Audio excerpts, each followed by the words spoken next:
নমস্কার বন্ধুরা, আজ আবার এসেছি সিনজিনির রান্নাঘরে। তবে আজকে আমি সকাল সকাল এসেছি। আজকে জলখাবারে বানাবো চপ, আলুর চপ। দেখতে থাকুন ভিডিওটা, প্রথম থেকে শেষ পর্যন্ত দেখুন, আমার সঙ্গে থাকুন। লাইক শেয়ার, যারা নতুন তারা সাবস্ক্রাইব করবেন। ভিডিওটি দেখতে থাকুন বন্ধুরা। দেখুন, চপ বানানোর জন্য আমি কিছু আলু সিদ্ধ করে নিয়েছি, একটু পেঁয়াজ কুচি করে নিয়েছি, একটু আদা রসুনের পেস্ট নিয়েছি, আর জিরা, কালো জিরা, ধনা আর দুটো লঙ্কা নিয়েছি। এগুলো শুকনো ভেজে নেব।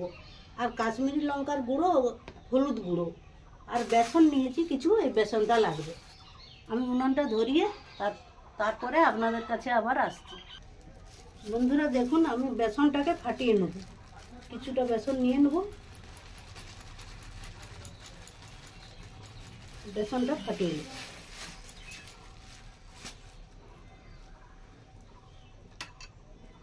কিছু নুন দিয়ে দেবো, এটা একটু নুন দিয়ে দেবো পরিমাণ মতন, যতটা লাগবে ততটাই। আর একটু কাশ্মীরি লঙ্কার গুঁড়ো,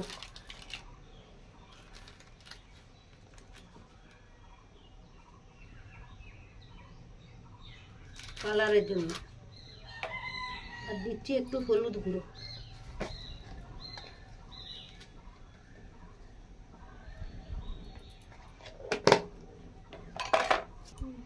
বন্ধুরা দেখুন, এই শুকনো উপকরণটা আমি আগে মাখিয়ে নেব।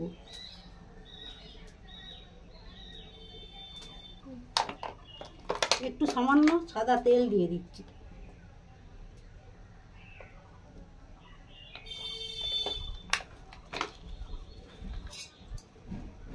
এটাকে মাখিয়ে নেব।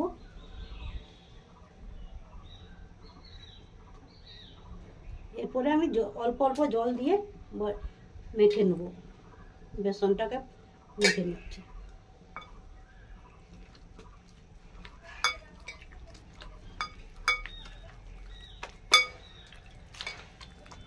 একবারে একসঙ্গে বেশি জল দেওয়া চলবে না, অল্প অল্প জল দিয়ে বেসনটাকে ফাটাতে হবে ভালো করে। আলুর চপ তো,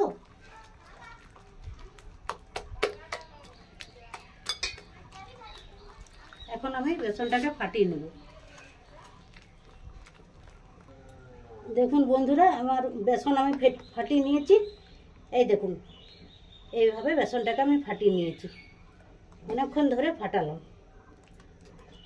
এরপরে আমি কড়াইটা বসাবো।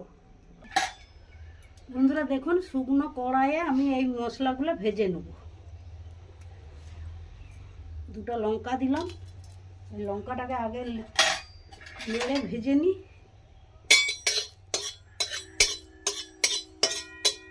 এটাকে আগে ভাজতে হবে, নয়তো একসঙ্গে সব ভাজা যাবে না। একটা ভাজা হবে তো একটা হবে না।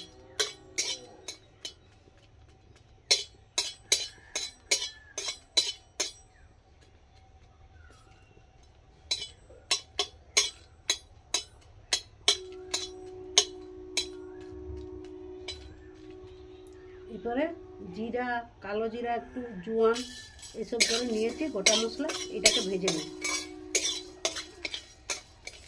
এবার নাড়তে থাকবো যতক্ষণ না সেন্টটা একটা আসছে, ততক্ষণ নাড়তে থাকবো। দেখুন বন্ধুরা, মশলাটা ভাজা হয়ে গেছে, আমি তুলে নিচ্ছি। একবারে হামাল দিস্তায় নিয়ে নিচ্ছি।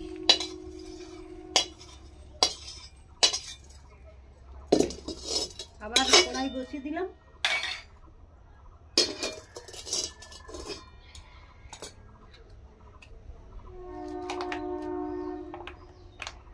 কড়াইয়ে তেল দিয়ে দিলাম সামান্য, পুরটা বানিয়ে নেব।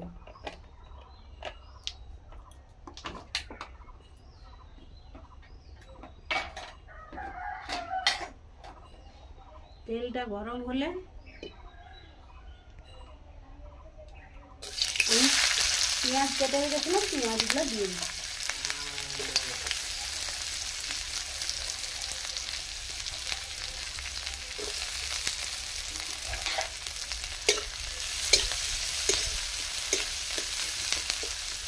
পেঁয়াজটা লাল লাল ভাজা হোক।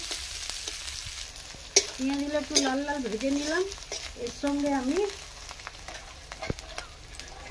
একটু আদা রসুনের পেস্ট দিয়ে দিচ্ছি।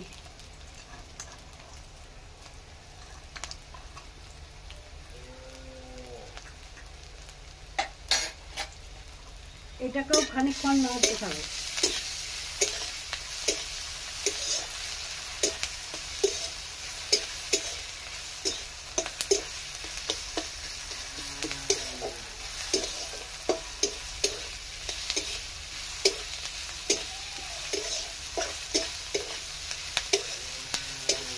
আদা রসুনের পেস্টটা হয়ে গেছে, এর সঙ্গে আমি একটু সামান্য একটু হলুদ গুঁড়া দিয়ে দেব।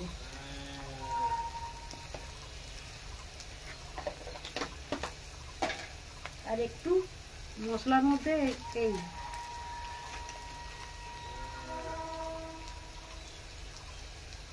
একটু কাশ্মীরি লঙ্কার গুঁড়ো,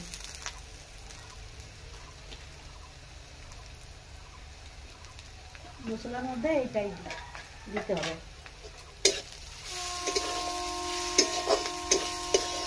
এটা কালারের জন্য, কালারটা দেখছেন কি সুন্দর হয়েছে। তবে আমি ভালো বলবো না, আপনারা বলবেন ভালো, তবেই আমার ভালো লাগবে।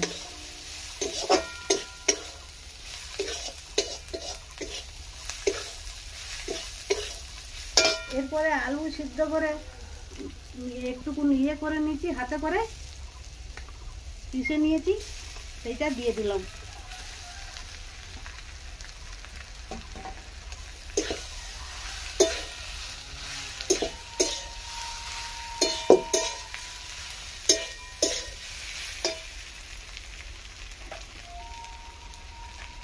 একটু নুন দিয়ে দিচ্ছি।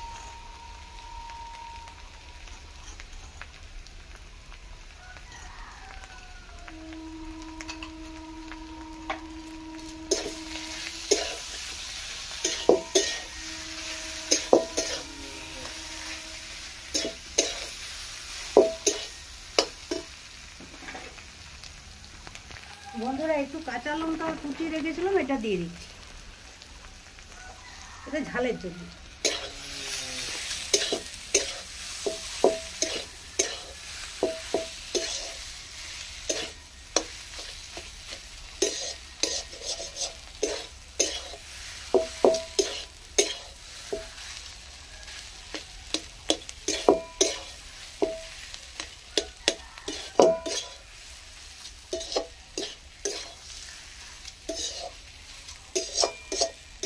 এখানটা একটু রোদ চলে এসছে সকালবেলায়, তো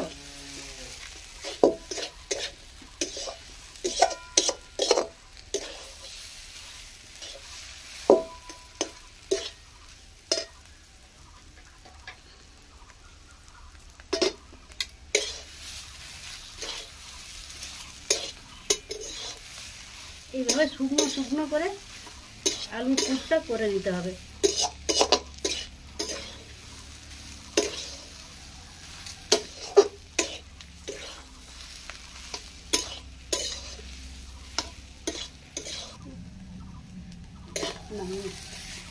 বন্ধুরা দেখুন পুরটা হয়ে গেছে, আমি নামিয়ে নিচ্ছি। এইভাবে আমি পুরটা করে নিলাম। বন্ধুরা দেখুন প্লেটটা একটু বেসন গুলিয়ে দিলাম, এইটাতে আলুটা শেপ দিয়ে রাখবো এটাতে। আর আমি একটু হাতেও বেসন নিয়ে নিলাম, আলুটা শেপ দিতে খুব ভালো হবে। তাহলে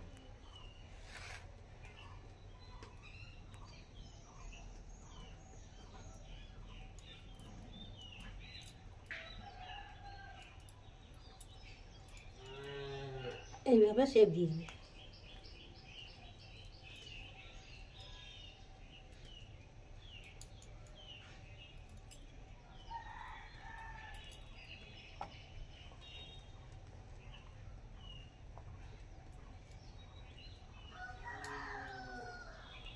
দোকানে সেই একটা শাল পাতা নেয়, শাল পাতা দিয়ে শেপ দেয়।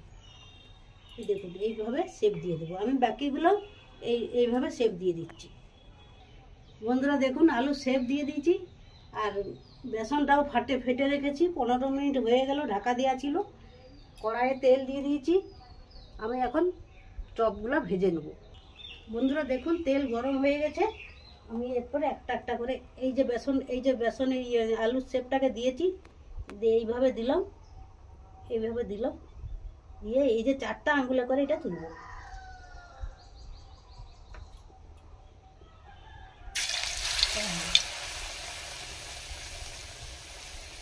আবার এইভাবে দিলাম।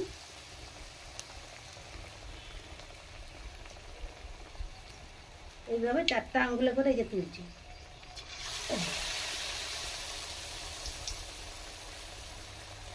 আবার দিচ্ছি এইভাবে।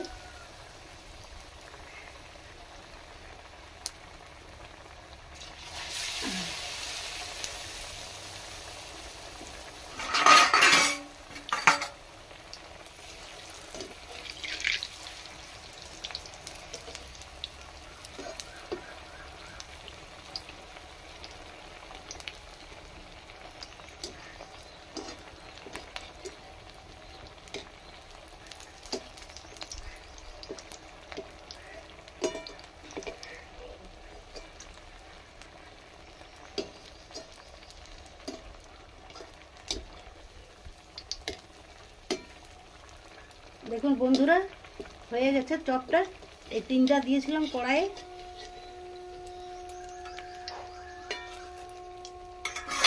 এই দেখুন কি সুন্দর।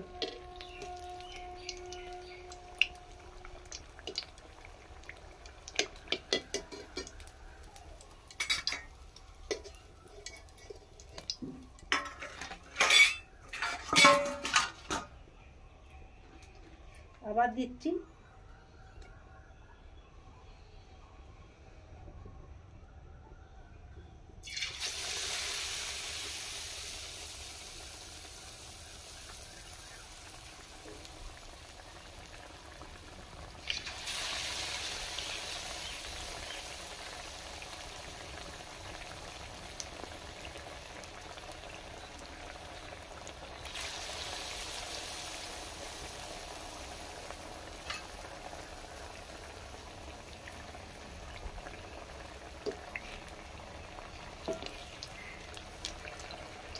কি সুন্দর ফুলে যাচ্ছে, একদম কুবকুবা হয়ে ফুলছে।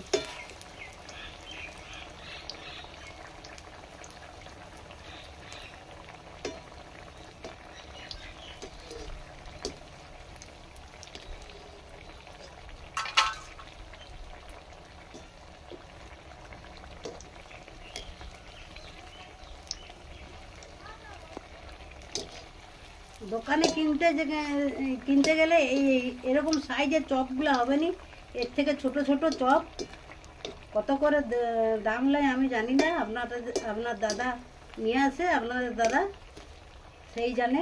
কিন্তু এইভাবে বাড়িতে বানিয়ে খেলে খুব কম খরচায় হয়ে যাবে। দেখুন বন্ধুরা, এইভাবে পুরো চপগুলো বানিয়ে নিচ্ছি আমি, পরে আবার আপনাদের কাছে আসছি। দেখুন বন্ধুরা, সকালবেলায় আলুর চপ বানিয়ে ফেললাম। আলুর চপ আর মুড়ি আজকে জলখাবারে। আর বাড়িতে আপনারা যদি সম্ভব হয় আপনাদের এইভাবে চটজলদি আলুর চপ বানিয়ে নেবেন। দোকানের থেকে খুব সুবিধা হবে আর খেতেও খুব ভালো লাগবে। আর ভিডিওটি যদি আপনাদের ভালো লাগে তাহলে লাইক করবেন, শেয়ার করবেন। আর চ্যানেলটি যারা নতুন তারা অবশ্যই সাবস্ক্রাইব করবেন, বেশি বেশি লাইক করবেন। আমার সঙ্গে থাকবেন, আমাকে এগিয়ে যেতে সাহায্য করবেন। ভালো থাকবেন, সুস্থ থাকবেন। ধন্যবাদ।